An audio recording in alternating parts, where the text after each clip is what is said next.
Der Staat streckt seine Tentakel aus in Richtung Kryptowährung und versucht auch das zu kontrollieren mit den sogenannten CBDC, Central Bank Digital Currencies. Was kommt denn da und was bedeutet das?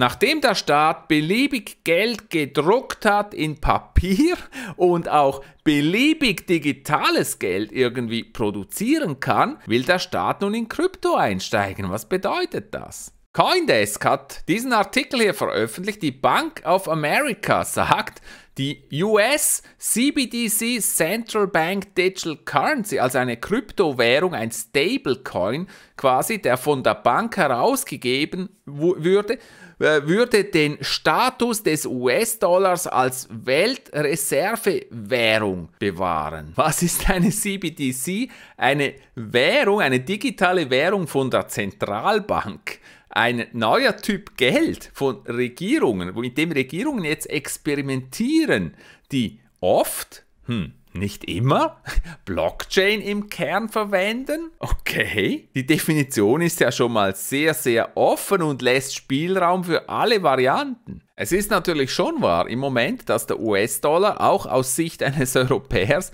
so quasi die Rolle einer Weltwährung einnimmt. Überall auf der Welt kann in Dollar bezahlt werden, wenn die lokale Währung sehr schwach ist oder gar nicht vorhanden. Es gibt sogar Länder, die setzen den Dollar ein, weil sie gar keine eigene Währung mehr haben, weil die eigene Währung Konkurs gegangen ist. Und dieser Status vom Dollar, der ist natürlich jetzt gefährdet, wenn du sehr einfach mit Kryptowährungen weltweit Transaktionen durchführen kannst. Und da wollen die Regierungen jetzt einschreiten mit CBDCs und diese Rolle einnehmen. Die Federal Reserve oder kurz das Fed hat nun ein Diskussionspapier dazu herausgegeben, wo sie auf die verschiedenen Fragestellungen im Zusammenhang mit CBDC eingehen. Da ist dann zu lesen, die Consumer und die Geschäfte haben schon lange Geld in digitaler Form gehalten oder transferiert. Bankkonten oder Online-Transaktionen oder Bezahl-Apps. Das hat normalerweise über zentrale Einheiten stattgefunden, zum Beispiel Commerzbanken. Im Gegensatz dazu ist ein CBDC eine Verpflichtung der Zentralbank, zum Beispiel des FEDs, also der Federal Reserve, eine staatliche Verpflichtung, die über den Staat, über das Geld, das der Staat produziert, gedeckt wird. Übrigens wird dieses Bedürfnis heute von sogenannten Stablecoins abgedeckt. Das sind dezentralisierte Währungen oder Krypto-Tokens, die genau diese Aufgabe wahrnehmen. Beispielsweise, wenn du Bitcoin in Dollar wechseln willst, dann steht dieses technische Instrument zur Verfügung. Das ist aber nicht abgesichert von einer Zentralbank, sondern von diesem Unternehmen, das dieses Token rausgibt. Und da gab es natürlich immer wieder Diskussionen. Ist das sicher? Ist das wirklich mit Dollars gedeckt? Also wenn all diese USDT-Token zum Beispiel, die US-Dollar-Token plötzlich in Dollar umgewandelt werden, gibt es dann überhaupt genügend Dollars? Ist die Reserve überhaupt vorhanden oder nicht? Und das ist genau der Punkt, wo diese zentrale Währung, der CBDC, diese Rolle gern übernehmen möchte. Aber was ist da der Unterschied? Das Angebot von Bitcoin ist limitiert auf 21 Millionen Bitcoins. Das steht so im Protokoll drin. Bei einer Zentralwährung ist das nicht so. Da könnte die zentrale Einheit nach Belieben zusätzliche Währungseinheiten generieren. Bei der Regierung geschieht das über die Zentralbank. Deren Aufgabe ist es, den Geldbedarf des Landes zu decken. Diese sehr mächtigen Banken entscheiden, wann Geld entfernt, zerstört werden soll oder wann Geld hinzugefügt wird, um den Bedarf zu decken. Damit soll zum Beispiel in kritischen Zeiten die Wirtschaft angekurbelt werden. Es werden nationale Zinsraten festgelegt und vieles andere. Diese Rollen sollen sich ändern mit CBDCs. Der zweite wichtige Unterschied ist, wer ist im Fahrersitz? Eine zentrale Einheit wird auswählen hier bei CBDC, welche Einheiten für die Sicherheit und die Buchführung zuständig sind. Das ist eigentlich der größte Unterschied zu Bitcoin. Der ist nämlich dezentralisiert und grundsätzlich kann jeder an diesem Netzwerk teilnehmen, ohne dass er die Erlaubnis dieser Zentralbank bräuchte. Aber Moment, heißt das jetzt nicht, dass das eigentlich wichtigste Kriterium von Kryptowährungen bei einem CBDC fehlt, nämlich die Dezentralisierung? Wenn nämlich jemand jetzt diesen zentralen Banken nicht vertraut, weil die Geld drucken können und damit das Geld oder das Ersparte des Bürgers vermindern können, wenn das die große Sorge ist, dass diese Wertverminderung stattfindet, weil diese zentrale Einheit das Geld kontrolliert, dann ist doch genau dieses Problem hier nicht gelöst. Weil genau die gleiche zentrale Einheit ist dann wieder zuständig. Und überhaupt stellt sich die Frage, wenn es nicht dezentralisiert ist, was ist denn der Unterschied zu heute? Weil schon heute kann die Bank Geld herausgeben, das Geld kann digital verwendet werden, digital verschickt, existiert in den Büchern der Banken. Wenn also jemand den Zentralbanken bisher schon nicht vertraut hat mit dem digitalen Geld, wieso soll er ihnen nun mit dem Kryptogeld trauen? Der wesentliche Unterschied ist natürlich, was für die CBDC spricht, ist, dass sie tatsächlich durch die Währung gedeckt wird. Wenn also beispielsweise die US-Notenbank auch den CBDC in US-Dollar rausgibt, dann kann sie garantieren, dass für jeden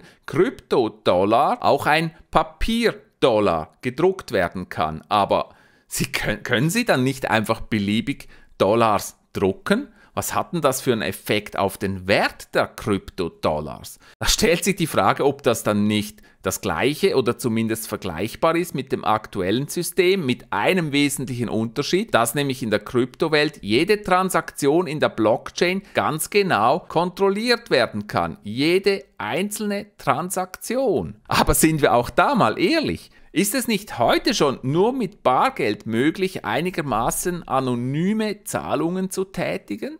Natürlich gibt es viele Menschen, die der Zentralbank deutlich mehr vertrauen als diesem dezentralen Netzwerk. Auch das darf man nicht vergessen. Wie viele Länder experimentieren denn nun mit Blockchain? Niemand weiß es so ganz genau. Man hört immer wieder davon, aber keiner weiß es so genau. Man hat da Auskünfte eingeholt, da gab es eine Studie und von den angefragten Banken haben 80% gesagt, dass sie die Idee überlegen, dass sie die Idee sich genauer anschauen. Aber immerhin etwa 10% hat offenbar gesagt, dass sie nah dran sind, eine CBDC für die Öffentlichkeit zu lancieren. Es scheint mir so, es könnte sein, dass da die Angst dahinter steckt, weil man sieht, wie schnell sich Kryptowährungen entwickeln, dass man Angst hat, etwas zu verpassen. Und dass das vor allem der Hauptgrund ist, wieso man sich nun intensiv damit beschäftigt. Könnte vielleicht ein Grund hier drin liegen. Die Veränderung im Finanzsektor, der Marktstrukturen, Werkzeuge, die im Kryptobereich entstehen, wie zum Beispiel automatisch ausgeführte Verträge, Abwicklungen, strukturierte Wertpapiere, die automatisch ausgeführt werden können in der Blockchain. Da kommt sehr vieles auf uns zu, auch im Bereich Automatisierung. Und ich denke, das ist schon ein Punkt, wo Sie sicher ganz genau hinschauen. Beispielsweise Börsenmechanismen, Mechanismen der Finanzdienstleister, die könnten da ja stark betroffen sein. Ein sehr kontroverser Punkt scheint mir natürlich die Rückverfolgbarkeit von Zahlungen. Jede Transaktion kann ja verfolgt werden. Und wie sieht es dann aus mit Regierungen, die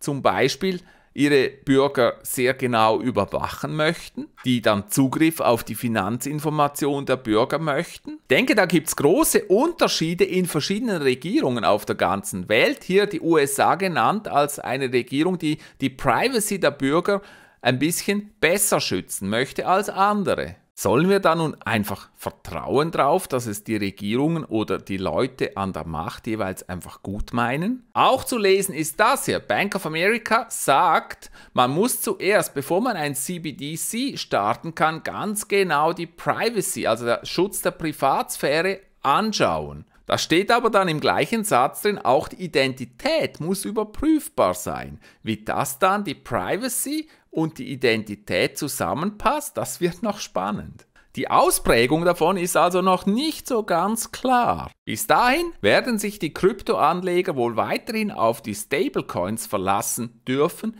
müssen, wenn sie einen sicheren Hafen brauchen. Und auch das wird hier vorhergesagt, die Stablecoins, die werden vermutlich noch eine weitere Verbreitung finden, solange es keine Central Banking Digital Currencies gibt. Es ist auch nicht klar, was wohl die Auswirkung sein wird auf Stablecoins, wenn es dann diese CBDC tatsächlich eines Tages gibt. Aber schon heute haben die beiden größten Tether und USDC eine Marktkapitalisierung von 21 Milliarden am 21. Januar. Das heißt, ihre Verwendung als Zahlungsmittel nimmt aktuell immer mehr zu. Vor allem bei grenzübergreifenden Zahlungen ist das natürlich jetzt schon oft eine günstige Alternative, so scheint. Der Report sagt, sie sind schneller und billiger als Fiat-Währungen. Wow, das sind ja ein paar ganz spannende Überlegungen. Jetzt bin ich gespannt, was meint ihr dazu? Hat die CBDC überhaupt eine Chance? Macht es Sinn, eine CBDC einzuführen, wenn man schon die Stablecoins hat? Braucht es diese regulierten CBDCs, die von der Zentralbank gestützt werden? Was meint ihr? Ich bin gespannt auf eure Kommentare. Es bleibt sehr spannend. Vielen Dank an die großartigen 2000 Menschen, die bereits diesen Kanal hier abonniert haben. Falls du noch nicht dazugehörst, dann bitte abonniere diesen Kanal, damit du auch in Zukunft nichts verpasst. Am besten klickst du auch die Glocke für Benachrichtigungen.